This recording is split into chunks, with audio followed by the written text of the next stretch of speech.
Kita akan menuju kedalaman kegelapan dan mengungkap misteri yang tersembunyi di balik tirai dunia nyata bersama Kereta Malam.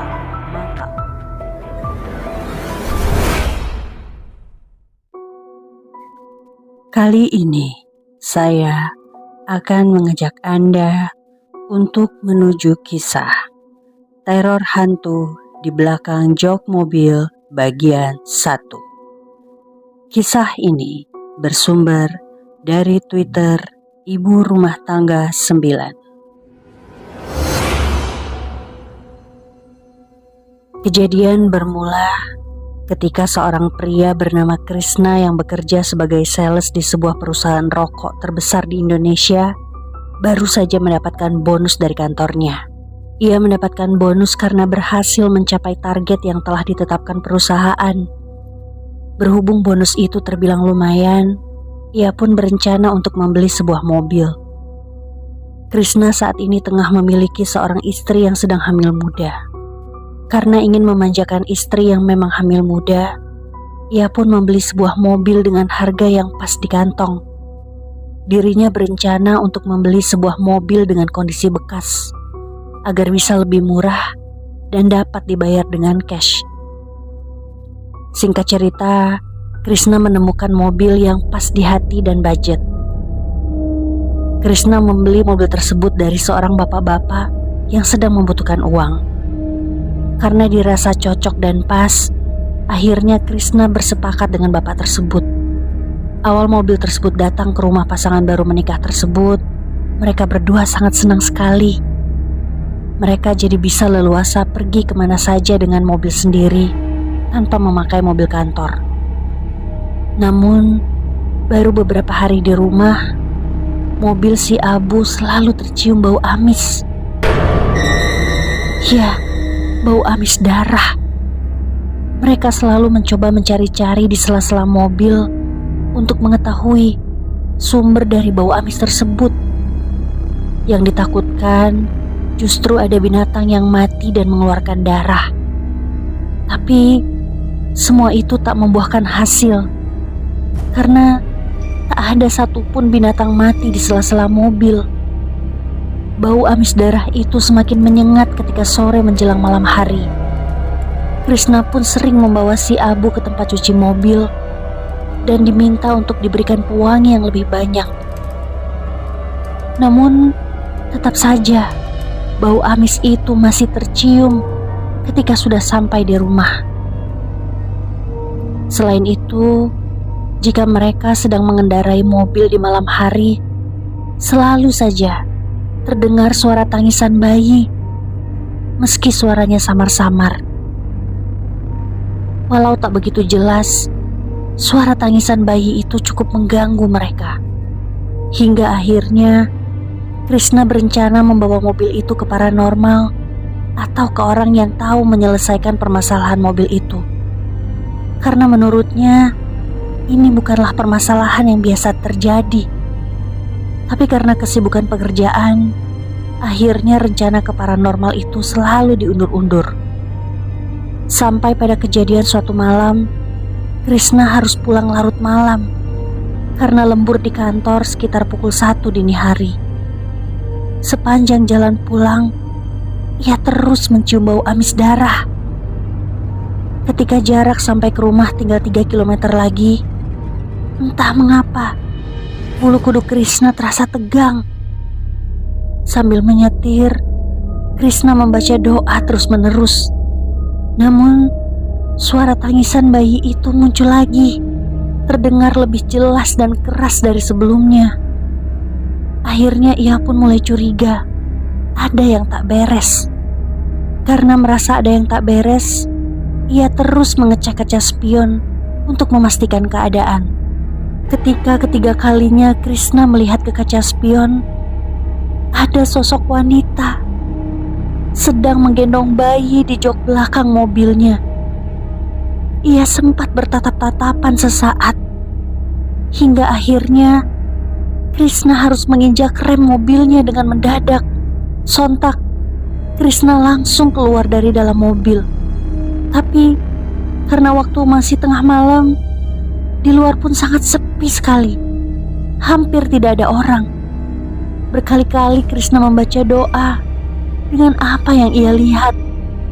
Dan ketika ia lihat lagi dari luar, di jok belakang mobil kosong, alias tak ada siapa-siapa.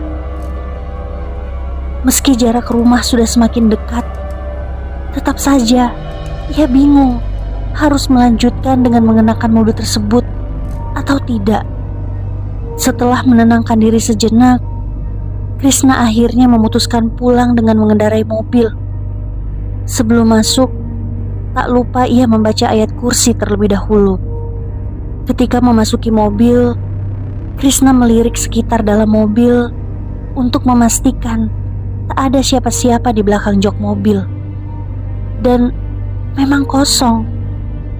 Saat beberapa meter melaju, sosok perempuan pucat yang menggendong bayi itu muncul lagi di belakang Krishna.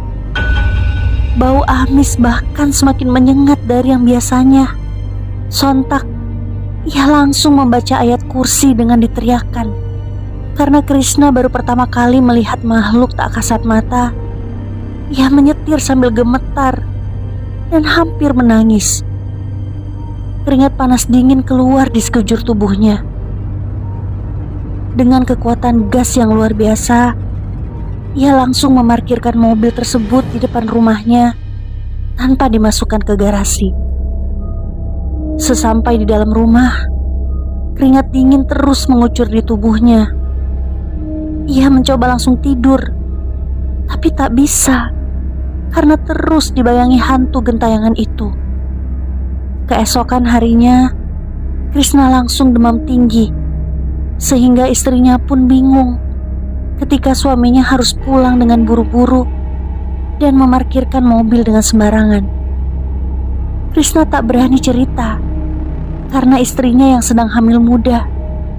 Ia takut jika istrinya nanti kepikiran, sehingga Krishna beralasan ingin tidur lebih cepat karena ngantuk semalam itu.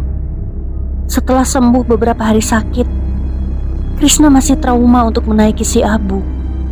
Karena bau amis masih terasa, ia memutuskan untuk membawanya ke kiai yang bisa mencari solusi permasalahan itu. Krishna bersama temannya pergi ke kediaman Pak Kiai pada sore hari. Tapi sosok hantu gentayangan itu muncul dengan tiba-tiba di belakang jok. Karena kaget, Krishna akhirnya tak bisa mengendalikan mobil tersebut dan akhirnya kecelakaan, masuk ke dalam jurang. Meski begitu, keduanya masih bisa selamat dan hanya mengalami luka lecet di tangan. Krishna segera meminta bantuan saudaranya untuk menginformasikan kondisinya itu. Tak begitu lama, banyak warga yang melintas menolong Krishna dan temannya untuk ditenangkan. Menurut warga sekitar, tempat itu memang sering terjadi kecelakaan tunggal dan Krishna adalah salah satunya. Entah karena apa, tapi Krishna tidak cerita bahwa ia kecelakaan karena melihat penampakan di jok belakang mobilnya. Kemudian mobil derek datang dan membawa mobilnya. Krishna pun dijemput oleh saudaranya. Dan selama di mobil, saudaranya bertanya mengapa ia bisa kecelakaan di sana. Krishna juga bertanya pada temannya, apakah dia melihat sosok penampakan di jok belakang mobil. Tapi temannya menjawab, dia tidak melihatnya. Malah dia heran mengapa Krishna tiba-tiba kaget dan banting setir. Krishna pun jadi heran, mengapa hanya dirinya saja yang bisa melihat penampakan wanita itu. Setelah ia dan temannya diobati di rumah sakit, mereka pun langsung pulang. Krishna benar-benar kepikiran dengan mobil itu, hingga akhirnya ia memutuskan untuk secepatnya bertemu dengan Pak Kiai. Singkat cerita, Krishna pun sampai di tempat Pak Kiai.